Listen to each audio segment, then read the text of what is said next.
Hi friends, welcome back. भाई अचानक अयोध्या पहुंचे सैकड़ों गिद्धों का झुंड। ओ जटायु देख चौकी पूरी दुनिया। ग्रुप ऑफ वल्चर इन अयोध्या।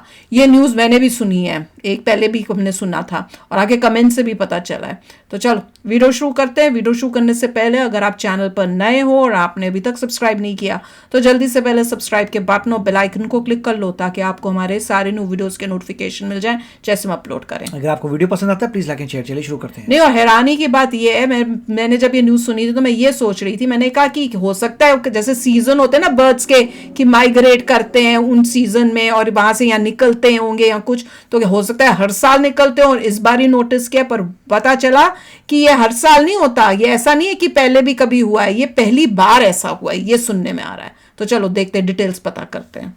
दोस्तों, राम मंदिर तैयार हो चुका है।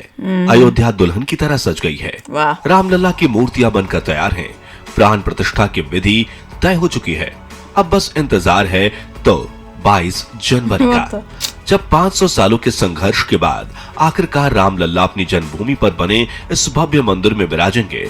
हर तरफ खुशी का माहौल है और पूरी दुनिया की नजर अयोध्या पर है। लेकिन अब सवाल आता है कि मूर्तिकारों द्वारा बनाई गई 3 मूर्तियों में से रामलला की कौन सी मूर्ति गर्भगृह में विराजमान होगी? कब बनेगी अयोध्या में प्रभु श्री राम की दुनिया की सबसे ऊंची प्रतिमा?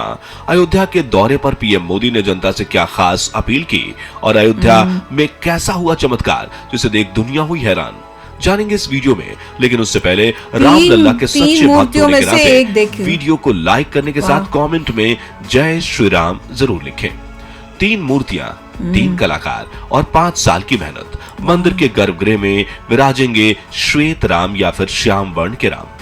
अयोध्या में भगवान राम के बाल स्वरूप की 3 मूर्तियां बनकर तैयार हैं। तीनों को अलग अलग मूर्तिकारों ने गढ़ा है। पहली मूर्ति गणेश भट्ट ने बनाई है, दूसरी मूर्ति सत्यनारायण पांडे ने बनाई है और तीसरी मूर्ति अरुण योगीराज ने बनाई है। फिलहाल तीनों मूर्तियों को अयोध्या के कार सेवकपुरम में रखा गया है और इन तीनों मूर्तियों को जांच परख कर श्री राम जन्मभूमि ट्रस्ट के सदस्यों ने अपना मत दे दिया है। ज्यादातर सदस्यों को श्वेत मूर्ति पसंद आई है, मगर फाइनल फैसला ट्रस्ट के अध्यक्ष नृत्य गोपाल दास करेंगे, जिसके बाद चुनी गई मूर्ति की पूजा अर्चना शुरू की जाएगी और 17 जनवरी से रामलला को अयोध्या भ्रमण पर ले जाया जाएगा और 22 जनवरी के दिन रामलला मंदिर के गर्भगृह में विराजेंगे। आपको बता दें कि ये तीनों मूर्तियां इतनी खास इसलिए हैं क्योंकि इन तीनों मूर्तियों के मूर्तिकारों ने इन्हें बनाने में सालों की मेहनत लगाई है और मूर्ति की हर बारीकी पर काफी ध्यान दिया गया है।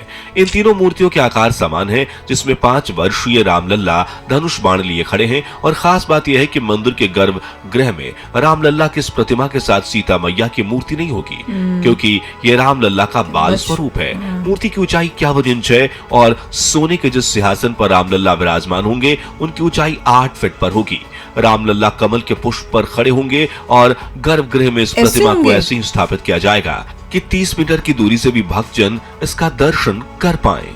इसके अलावा शायद आप में से काफी कम लोग ही जानते होंगे कि अयोध्या नगरी में प्रभु श्री राम की भव्य प्रतिमा बनाई जा रही है। तकरीबन 181 मीटर ऊंचाई वाली ये प्रतिमा स्टैच्यू ऑफ यूनिटी जितनी ऊंची होगी, लेकिन सिंहासन पर छतरी के साथ इस प्रतिमा की ऊंचाई 251 मीटर होगी। इसी के साथ स्टैच्यू ऑफ लॉर्ड रामा दुनिया का सबसे ऊंचा स्टैच्यू बनेगा। उत्तर प्रदेश सरकार ने यह प्रोजेक्ट स्टैच्यू ऑफ यूनिटी बनाने वाली कंपनी L&T को ही सौंपा है और इस बजट पर तकरीबन 2500 करोड़ रुपए खर्च किए गए हैं। बताया जा रहा है कि स्टैचू की डिजाइन तैयार कर दी गई है और सरकार ने शहर के बाहर बड़ी जमीन खरीदने का बजट भी बना लिया है और राम मंदिर के उद्घाटन के बाद इस प्रतिमा को बनाने का काम जोरों शोरों से शुरू होगा। हालांकि इसे बनकर तैयार होने में अगले 3 साल का समय जरूर लग जाएंगे। लाखों श्रद्धालु बल्कि अयोध्या पहुंची वानर सेना और महान जटायु के वंशज। ये है प्रभु श्री राम के प्रति इन जानवरों की श्रद्धा का चमत्कार।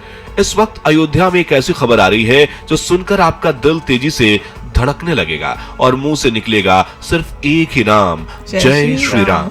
जी हाँ, जैसे कि आप सभी जानते हैं कि जब लंकापति रावण ने माता सीता को अगवा कर लिया था, तब पक्षियों के राजा जटायु ने रावण को रोकने की कोशिश की थी, मगर रावण ने अपनी तलवार से जटायु के पंख काट दिए थे, जिसके बाद घायल जटायु ने यह खबर श्री राम को देकर उनकी गोद में अपने प्राण त्याग दिए थे। इन जटायु यानी गिद्धों को पर्यावरण का मित्र माना जाता है, क्योंकि वो मृतक प्राणियों के अवशेषों को खाकर पर्यावरण को स्वच्छ बनाए रखने में महत्वपूर्ण भूमिका निभाते हैं।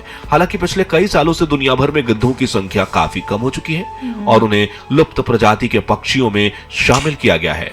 लेकिन आपको ये जानकर हैरानी होगी कि रामलला की प्राण प्रतिष्ठा के शुभ अवसर पर अचानक से अयोध्या के मलिकपुर के जंगलों में गिद्धों का कई झुंड आ पहुंचा है और वो पिछले कुछ दिनों से इन्हीं जंगलों में रहने लगे हैं, मानो वो जटायु के रूप में प्रभु श्री राम का स्वागत करने आए हो। इन गिद्धों का दर्शन करके वहां के लोग एक अलग ही खुशी की लहर महसूस कर रहे हैं। इसके अलावा बताया जा रहा है कि न सिर्फ गिद्ध बल्कि अयोध्या में पूरी वानर सेना भी पहुंच चुकी है, क्योंकि पिछले कुछ दिनों में अयोध्या में कई बंदर और भालू आदि जैसे प्राणी दिखने लगे हैं। राम मंदिर पहुंचे श्रद्धालुओं की तरफ से हजारों तोहफे, कोई लाया अभिषेक के लिए पवित्र जल तो किसी ने भेंट किया अपने जीवन का सबसे बड़ा आविष्कार। दोस्तों, राम नगरी अयोध्या में प्रभु श्री राम की प्राण प्रतिष्ठा की तैयारियां जोरों शोरों से चल रही हैं। शहर के एक से एक कोने को दुल्हन की तरह सजाया जा रहा है। हर तरफ सिर्फ खुशी का माहौल है और पूरी दुनिया की नजर अयोध्या पर टिकी हुई है। देश के करोड़ों श्रद्धालुओं की तरफ से रामलला की प्राण प्रतिष्ठा के लिए अनेक बेशकीमती तोहफे पहुंचाए जा रहे हैं। इसी बीच नेपाल से भी श्रद्धालुओं का एक समूह अयोध्या आ पहुंचा है, जिन्होंने श्री राम जन्मभूमि तीर्थ ट्रस्ट के महासचिव चंपत राय को नेपाल की 16 पवित्र नदियों के पानी के कलश इस पवित्र जल को यज्ञशाला में रख दिया गया है और प्राण प्रतिष्ठा के दिन रामलला के अभिषेक में इस जल का इस्तेमाल किया जाएगा। भाई दोस्तों, वो कहते हैं ना कि सेवा करने के लिए जेब नहीं बल्कि दिल बड़ा होना चाहिए, और यही साबित कर दिखाया है लखनऊ के रहने वाले अनिल कुमार साहू ने, जिन्होंने राम मंदिर को भेंट में दुनिया का सबसे खास तोहफा दिया है। दरअसल अनिल कुमार जो लखनऊ की सड़कों पर ठेला लगाकर सब्जी बेचते हैं, लेकिन उन्हें बचपन से ही घड़ियों में काफी दिलचस्पी थी। कई सालों तक मेहनत करने के बाद उन्होंने एक ऐसी घड़ी बनाकर दिखाई जिसमें 9 देशों का समय एक साथ दिखता है। एक और खासियत है कि मिनट और आवर्स के लिए इस घड़ी में 2 अलग अलग नहीं बल्कि सिंगल काटा है, यानी एक ही घड़ी की एक ही सुई से एक ही समय पर 9 देशों का वक्त देखा जा सकता है। अनिल कुमार ने अपने इस आविष्कार को पेटेंट भी करवाया है और सबसे पहला यूनिट उन्होंने राम मंदिर को तोहफे में भेजा है। और विश्व हिंदू परिषद के वाइस प्रेसिडेंट चंपत राय ने अनुरोध किया है कि इसे मुख्य मंदिर के मंडप में लगाया जाए। हालांकि उनका कहना है कि चंपत राय जी ने मंदिर के पत्थर में छेद करने के लिए मना किया है, तो वो मोदी जी से इसकी अपील करेंगे। अयोध्या के कण कण में बसे प्रभु श्री राम, हर तरफ गूंजा एक ही नाम, जय श्री राम, जय श्री राम। दोस्तों, सड़कों से लेकर दुकानों तक और नए हवाई अड्डे से लेकर रेलवे स्टेशन तक अयोध्या के कण-कण को सजाया जा रहा है। और 30 दिसंबर के दिन जब पीएम मोदी अयोध्या दौरे पर आए, तभी रोड शो आयोजित किया गया, जिसमें नई अयोध्या की भव्यता को देख पूरी दुनिया चौंक उठी। इस रोड शो में हर तरफ जय श्री राम के नारे इस तरह गूंज रहे थे कि पीएम मोदी के विरोध में खड़े हो गए थे। जिसके बाद वो नए अयोध्या धाम रेलवे स्टेशन पहुंचे, जहां उन्होंने 6 वंदे भारत और 2 अमृत भारत ट्रेनों को हरी झंडी दिखाकर रवाना किया। इसके अलावा रेल प्रशासन ने अयोध्या के लिए देश भर से 1000 नई ट्रेनें शुरू करने का ऐलान किया है, ताकि रोजाना 50,000 से ज्यादा श्रद्धालु मंदिर में दर्शन करने आ सके। वहीं मोदी जी ने 1450 करोड़ की लागत से बनने वाले महर्षि वाल्मीकि अंतर्राष्ट्रीय हवाई अड्डे अयोध्या धाम का उद्घाटन किया। इस हवाई अड्डे के टर्मिनल भवन का क्षेत्रफल 6500 वर्ग मीटर होगा, जो कि सालाना 10 लाख यात्रियों को हैंडल कर पाएगा और अयोध्या में टूरिज्म बढ़ेगा। इसके अलावा उन्होंने रोड शो के बाद 140 करोड़ देशवासियों से खास अपील की कि 22 जनवरी के दिन जब अयोध्या में प्रभु विराजमान होंगे, तब अपने घरों में श्री राम ज्योति जलाएं और दिवाली मनाएं, यानी उस दिन पूरा देश जगमगा उठेगा। दोस्तों, आप सभी जानते ही होंगे कि सुप्रीम कोर्ट में जब राम मंदिर और बाबरी मस्जिद को लेकर विवाद चल रहा था, तब अपने फैसले में सुप्रीम कोर्ट ने मुस्लिम कम्युनिटी को मस्जिद बनाने के लिए अयोध्या के ही धन्नीपुर में जमीन मुहैया करवाई थी। जिसके बाद 26 जनवरी 2021 के दिन उत्तर प्रदेश सुन्नी सेंट्रल वक्फ बोर्ड ने तिरंगा लहराकर इसके निर्माण की प्रक्रिया प्रारंभ की थी। इस मस्जिद का नाम पैगंबर मोहम्मद के नाम पर मोहम्मद बिन अब्दुल्लाह मस्जिद रखा गया है और अब 5 एकड़ जमीन पर बन रही इस मस्जिद की डिजाइन डिजाइन भी फाइनल हो चुकी है और आने वाले कुछ सालों में इस पवित्र स्थल के निर्माण का कार्य भी समाप्त हो जाएगा। इसके बाद एक बार फिर मस्जिद में 5000 से भी ज्यादा नमाजी नमाज अदा कर सकेंगे। वहीं इस इलाके में न सिर्फ मस्जिद बल्कि हॉस्पिटल, म्यूजियम, लाइब्रेरी और रोजाना 2000 लोगों को भोजन बनाने के सक्षम कम्युनिटी किचन भी बनाया जा रहा है। बता दें कि मोहम्मद बिन अब्दुल्ला मस्जिद और राम मंदिर के बीच करीब 25 किलोमीटर का डिस्टेंस है और न सिर्फ मुस्लिम बल्कि हिंदू कम्युनिटी भी इस मस्जिद के निर्माण में सहयोग कर रही है। ठीक वैसे ही जैसे राम मंदिर के निर्माण को देख अयोध्या के मुस्लिम भी खुश हैं। तो दोस्तों, इस तरह अयोध्या नगरी में एक तरफ मस्जिद बन रही है तो दूसरी तरफ राम मंदिर, और इसे ही तो कहते हैं विविधता में एकता। तो चलिए सदियों पुराने विवाद को भूलकर आज कमेंट बॉक्स में ना हिंदू ना ही मुस्लिम बल्कि भारतीय बनकर एक दूसरे को बधाई देते हैं। साथ ही वीडियो अच्छा लगा हो तो इसे लाइक और शेयर जरूर कीजिए और राम नगरी अयोध्या से जुड़े ऐसे ही अपडेट्स के लिए हमारे चैनल को सब्सक्राइब करके पास वाली घंटी जरूर बजा दीजिए। धन्यवाद यार, मजा ही आ गया देख के। अच्छा, इसमें कई चीजें नहीं पता चली हैं कि 3 मूर्तियां बन रही हैं, उसमें से एक डिसाइड होगी। वैसे उन्होंने डिसाइड कर ही ली है, पर जो मेन जो है वो आके देखेंगे और फिर वो एग्जैक्टली बताएंगे कि कौन सी वहां पे जो है मंदिर में लेके जाएंगे। वो देख के बहुत अच्छा लगा। घड़ी की भी बात हमने देखी थी, हमने पूरा वीडियो देखा था उसमें कि वो उन्होंने बताया था कि भैया ठीक है, अगर कील नहीं ठोक सकते तो नहीं ठोकना चाहिए। और जहां पे भी मतलब इतनी सारी जगहें होंगी जहां पे वो लगा सकते हैं। हाँ, मंदिर की जगह है। तो जो भी है उस टाइप से जो भी ठीक लगता है वो करें। उन्होंने भी बहुत अच्छा एक घड़ी बनाकर देखो श्रद्धा से वो किया है भैया कि आप सबसे पहली वाली दी है वहाँ पे अयोध्या में। वो भी बहुत ही देख के खुशी होती है। और जो नेपाल से आए हैं उनका भी हमने वीडियो किया था, उनकी पूरी इंटरव्यू भी हमने सुनी है। तो वो भी रेडी, वो भी वहाँ पे कह रहे हैं जल्द वहाँ पे रेडी है।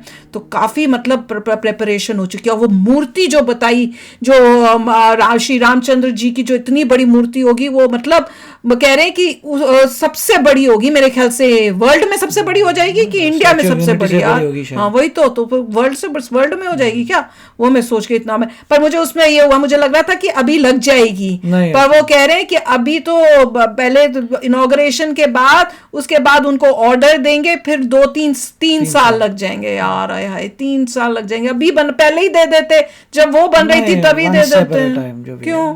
तो अभी तक रेडी हो जाती, फिर 1-2 महीने में लगा देते यार। अभी तो लैंड खरीदी है, किसी को आइडिया होगा कि ये करना चाहिए तो अब तब हो रहा है। अच्छा चलो, कोई नहीं वेट कर लेंगे। जाए इतना वेट किया टाइम, पहले मंदिर आ जाए उसके बाद। अभी किसी ने आइडिया आया होगा, फिर अप्रूव हुआ है तो समय लगता है। उसके बाद जो है प्रोसेस के हिसाब से लैंड खरीद ली है, अब आ जाएगा स्टैच्यू। मूर्ति उनकी होगी ये तो हमें पता था पहले से, शुरू से बहुत पहले से हमें ये सुना तो था, ये नहीं पता था। वो सुन के तो वाह वाह वाह वाह वाह हो गई यार। अब तो और भी एक्साइटमेंट बढ़ रही है, पर 3 साल और वेट करना वो बड़ा मुश्किल लग रहा है। तो चलो आप भी शेयर करना अपने थॉट्स। चलते हैं, मिलेंगे नेक्स्ट वीडियो में बहुत ही जल्द। Till then take care and bye bye. तो अगर आप मेरे इस चैनल पे नए हो तो जल्दी से सब्सक्राइब के बटन को हिट करो और बेल आइकन को क्लिक करो, ताकि आपको मेरा जब नया वीडियो मैं लगाऊं आपको उसके बारे में जल्दी से पता चल जाए।